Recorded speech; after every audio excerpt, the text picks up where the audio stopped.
प्रिय मित्रों, RBSH media vlogs में आपका स्वागत है।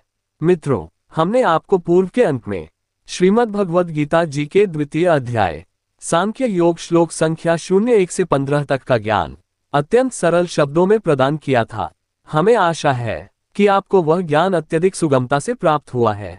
प्रिय मित्रों, आज के अंक में हम आपको श्रीमद् भगवद गीता जी के दूसरे अध्याय सांख्य योग श्लोक संख्या 16 से 30 के संदर्भ में ज्ञान प्रदान करेंगे। यदि आपने अभी तक इससे पूर्व के किसी भी अंकों को नहीं देखा है, तो आप आज के अंक को देखने से पूर्व उन अंकों को अवश्य ही देख लीजिएगा तथा उससे पूर्व आप हमारे चैनल को सब्सक्राइब, लाइक तथा फॉलो अवश्य कर लीजिएगा, जिससे कि आपको श्रीमद् भगवद गीता जी के सभी अंकों के संदर्भ में संपूर्ण ज्ञान मिल सके तथा आपको आगे आने वाले अंकों का ज्ञान भी सुगमता से प्राप्त हो सके। मित्रों, आज का अंक आरंभ करने से पूर्व मैं आपको पूर्व के अंक में दिए गए श्रीमद् भगवद गीता जी के द्वितीय अध्याय सांख्य योग श्लोक संख्या 1 से 15 तक के ज्ञान के संदर्भ में बताता हूं। संजय महाराज धृतराष्ट्र को बोले कि हे राजन, जब वह शोक से युक्त तथा उद्विग्न मन वाला अर्जुन धनुष छोड़कर रथ के पिछले भाग में बैठ गया, तब इस प्रकार करुणा से युक्त वह अश्रुओं से पूर्ण तथा व्याकुल नेत्रों वाले शोक युक्त उस अर्जुन से भगवान मधुसूदन ने यह वचन कहा कि हे अर्जुन, इस युद्ध करने के समय में तुझे यह मोह किस कारण प्राप्त हुआ, क्योंकि इस प्रकार का आचरण श्रेष्ठ पुरुषों द्वारा नहीं किया जाता। यह आचरण न तो स्वर्ग को देने वाला ही है तथा न कीर्ति को ही बढ़ाने वाला है। अतः हे अर्जुन, इस प्रकार नपुंसकता को प्राप्त मत हो।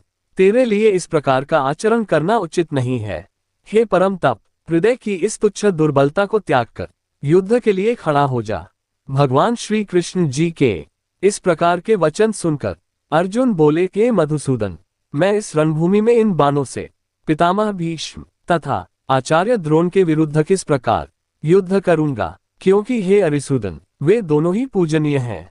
अतः इन महानुभाव गुरुजनों को न मारकर मैं इस लोक में भिक्षा का अन्न भी ग्रहण करना अत्यंत कल्याणकारक समझता हूँ, क्योंकि इन गुरुजनों को मारकर मैं इस लोक में रुधिर से सने हुए अर्थ तथा काम रूप भोगों को ही तो भोगूंगा।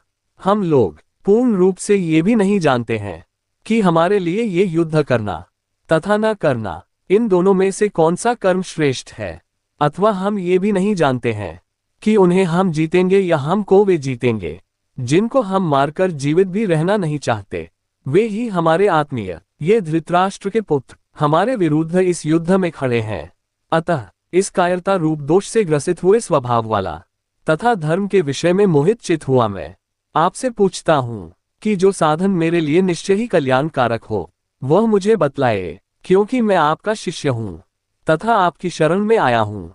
आप मुझे शिक्षा प्रदान कीजिए, क्योंकि यदि मैं इस समस्त पृथ्वी पर उपस्थित निष्कंटक धन धान्य से परिपूर्ण व भली प्रकार से संपन्न राज्य को तथा देवताओं के स्वामी इंद्र की उपाधि भी प्राप्त कर लूं, तो उससे भी मेरी इंद्रियों को सुखा देने वाले शोक का उपचार नहीं हो सकता। इसके पश्चात संजय महाराज धृतराष्ट्र को आगे का वृतांत बताते हुए कहते हैं कि हे राजन, निद्रा को जीतने वाले अर्जुन ने अंतर्यामी श्री कृष्ण महाराज जी से पुनः इस प्रकार स्पष्ट कहा कि युद्ध नहीं करूंगा तथा चुप हो गए। हे भरत वंशी धृतराष्ट्र, अंतर्यामी श्री कृष्ण महाराज जी दोनों सेनाओं के मध्य में शोक करते हुए उस अर्जुन से हंसते हुए यह वचन कह रहे हैं कि हे अर्जुन, तू इन शोक न करने योग्य मनुष्यों के लिए शोक करता है तथा पंडितों के जैसे वचनों को कहता है, परंतु जिनके प्राण चले गए हैं उनके लिए अथवा जिनके प्राण नहीं गए हैं उनके लिए भी पंडित जन शोक नहीं करते। न तो ऐसा ही है कि मैं किसी काल में नहीं था, तू नहीं था, अथवा ये राजा लोग नहीं थे, तथा न ऐसा ही है कि इससे आगे हम सब नहीं रहेंगे। जैसे जीवात्मा की इस देह में बाल्यावस्था, कुमार अवस्था, युवा अवस्था तथा वृद्धावस्था होती है, ठीक वैसे ही मृत्यु के पश्चात अन्य देह की प्राप्ति भी अवश्य ही होती है। उस विषय में धीर वीर पुरुष मोहित नहीं होता। हे कुंती पुत्र, सर्दी, गर्मी तथा सुख दुख को देने वाले ये इंद्रिय व विषयों के संयोग तो उत्पत्ति विनाशशील तथा अनित्य हैं। इसलिए हे भारत, तू उनको सहन कर, क्योंकि हे पुरुष श्रेष्ठ, दुख सुख को समान समझने वाले जिस धीर वीर पुरुष को ये इंद्रिय तथा विषयों के संयोग व्याकुल नहीं करते, वह मोक्ष के योग्य होता है। तो चलिए मित्रों, अब हम आज का अंक आरंभ करते हैं। भगवान श्री कृष्ण महाराज जी अर्जुन को कहते हैं कि नासतो विद्यते भावो नाभावो विद्यते सतः उभयोपि दृष्टोन्तस्त्वनयोस्तत्वदर्शिभ्यः। श्लोक संख्या 16। हे पार्थ, असत वस्तु की तो सत्ता ही नहीं है तथा सत का अभाव नहीं है। इस प्रकार इन दोनों का ही तत्वज्ञानी पुरुषों द्वारा देखा गया है। अविनाशी तू तद्विद्धि येन सर्वमिदं ततम् विनाशमव्ययस्यास्य न कश्चित् कर्तुमर्हति। श्लोक संख्या 17। नाश रहित तो तू उसे जान जिससे ये संपूर्ण दृश्य वर्ग व्याप्त है। उस अविनाशी का विनाश करने में कोई भी समर्थ नहीं है। अंतवंत इमे देहा नित्यस्योक्ता शरीरिणः अनाशिनो प्रमेयस्य तस्माद्युध्यस्व भारत। श्लोक संख्या 18। इस नाश रहित अप्रमेय अर्थात जिसके आकार को मापा न जा सके उस नित्य स्वरूप जीवात्मा के ये सब देह नाशवान कहे गए हैं। अतः हे भरत वंशी अर्जुन, तू युद्ध कर। यन वेति हंतार यश्चेन मन्यते हतम उभो तो न विजानीतो नायम हंति न हन्यते। श्लोक संख्या 19। भगवान श्री कृष्ण अर्जुन को आत्मा के संदर्भ में ज्ञान देते हुए कहते हैं कि हे अर्जुन, जो इस आत्मा को मारने वाला समझता है तथा जो इसे मरा हुआ मानता है, वे दोनों ही नहीं जानते, क्योंकि यह आत्मा वास्तव में न तो किसी को मारता है तथा न किसी के द्वारा मारा ही जाता है। न जायते म्रियते वा कदाचि ननायम भूत्वा भाविता वा न भूयः अजो नित्य शाश्वतोय पुराणो न हन्यते हन्यमाने शरीरे। श्लोक संख्या 20। श्री कृष्ण भगवान जी अर्जुन से कहते हैं कि यह आत्मा किसी भी काल में न तो जन्मता ही है व न मरता ही है तथा न ये पुनः उत्पन्न होकर स्थित रहने वाला ही है, क्योंकि यह अजन्मा नित्य सनातन व पुरातन है। देह के नष्ट हो जाने पर भी यह कभी नष्ट नहीं होता। वेदाविनाशिन नित्यम येन मज्मव्ययम् कत स पुरुष पार्थ कम घत इति हंति कम। श्लोक संख्या 21। हे पृथापुत्र अर्जुन, जो पुरुष इस आत्मा को नाश रहित नित्य अजन्मा व अव्यय अर्थात विकार रहित जानता है, वह पुरुष कैसे किसी को मरवा सकता है तथा कैसे किसी को मार सकता है।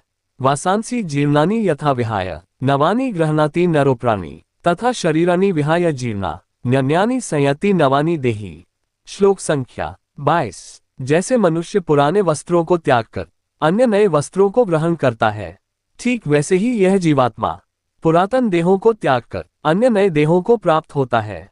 नैनम छिन्दन्ति शस्त्राणि नैनम दहति पावकः न चैनम क्लेदयन्त्यपो न शोषयति मारुतः।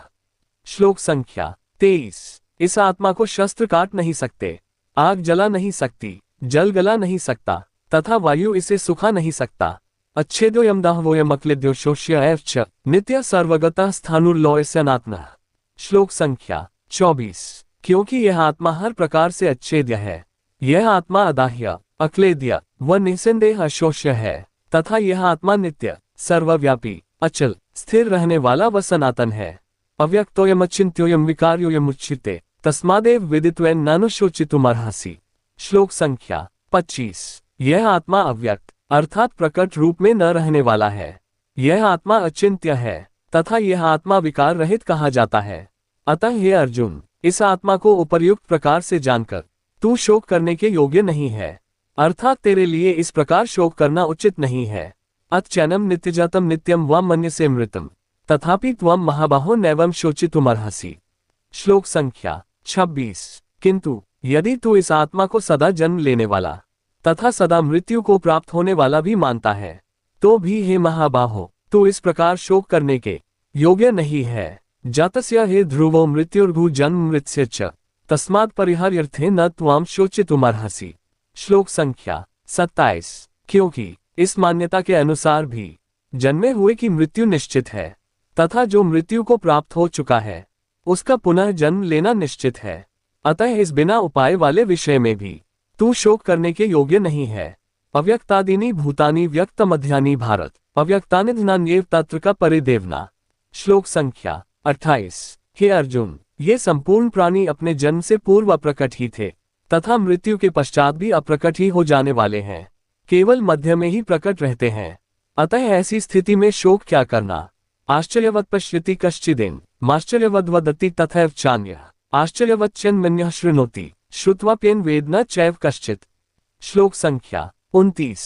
कोई एक ज्ञानी महापुरुष ही इस आत्मा को आश्चर्य की भांति देखता है, तथा वैसे ही कोई अन्य महापुरुष ही इसके तत्व का आश्चर्य की भांति वर्णन करता है, तथा कोई अन्य अधिकारी पुरुष ही इसे आश्चर्य की भांति सुनता है, तथा कोई कोई तो सुनकर भी इसके तत्व को नहीं जान पाता।